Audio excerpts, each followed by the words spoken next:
বাংলাদেশের ক্রিকেটের সবচেয়ে বড় আয়োজন বিপিএল। বিসিবির নির্বাচন শেষে নতুন পরিচালনা পরিষদের দায়িত্ব নেওয়ার পর সবচাইতে বেশি আলোচনা ছিল বিপিএল নিয়ে। পূর্ব নির্ধারিত সময়ে আগামী ডিসেম্বর-জানুয়ারিতেই ফ্র্যাঞ্চাইজি ক্রিকেটের আসর আয়োজন করতে চায় বিসিবি। আজ সাংবাদিকদের মুখোমুখি হয়ে এমনটাই জানিয়েছেন বিপিএলের সদস্য সচিব দায়িত্ব পাওয়া ইফতেখার রহমান মিঠু। বিপিএল নিয়ে ইফতেখার রহমান মিঠু বলেন, প্রথম কথা আমাদের ডিসিশনটা নিতে হয়েছে যে এত শর্ট টাইমে আমরা বিপিএলটা করব কি করব না।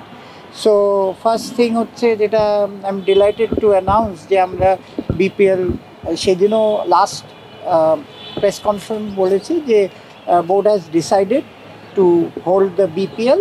টাইমিং হচ্ছে মিড ডিসেম্বর থেকে মিড জানুয়ারি, এই উইন্ডোটাতে। বিপিএল এর আগে সব দলের সাথে বিসিবির চুক্তি শেষ হয়েছে। নতুন দল এবং চুক্তি নিয়ে মিঠু বলেন, এটা নতুনভাবে শুরু হচ্ছে, কারণ আগের যত টিমের সাথে কন্ট্রাক্ট ছিল এগুলি শেষ হয়ে গেছে।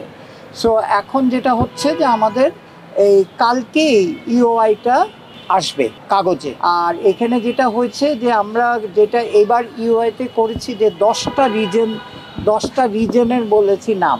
এইখান থেকে আমাদের যে উইন্ডোটা আছে এই বছর যেহেতু শর্ট টাইম আমরা কমফোর্টেবল উইথ আ 5 টিম, তাই বলে যে 6টা 7টা হবে না, হ্যাঁ সেটা বলছি না, কিন্তু কথাটা হচ্ছে we are comfortable with this এক মাসের উইন্ডোতে 5টা টিম নিয়ে করার।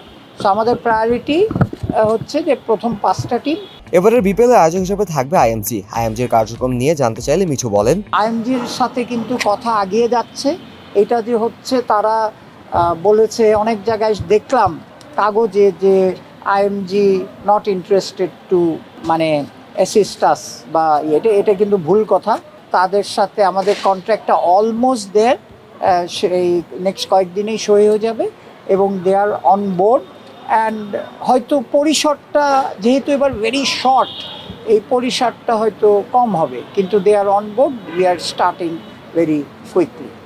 এবারের বিপিএল এর ভেন্যু বাড়ানোর গুঞ্জন আগে থেকে শোনা যাচ্ছিল, এবার সেই গুঞ্জনই সত্যি হতে যাচ্ছে।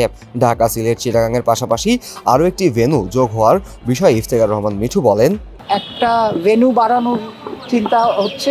ইভেন মিডিয়া, লজিস্টিক, মার্কেটিং আর আমাদের গভর্নিং বডির পাইলট, এরা সবাই কিন্তু, আর ওইখানকার যে আমাদের ডিরেক্টর, তারা সবাই কিন্তু কালকে অ্যাকচুয়ালি ভিজিটে যাচ্ছে টু ভেন্যু রাজশাহী। তো আমরা দুইটা জানেন যে ভেন্যু আমরা বাড়াতে চাই, একটা ভেন্যু বাড়াতে পারবো যেহেতু ভেরি শর্ট টাইম।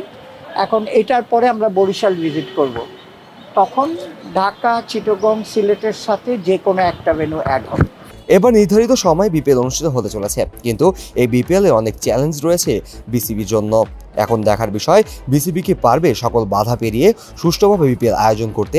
প্রশ্ন তোলা থাক সময়ের কাছে। Kazi Mohammad Arafat, on field.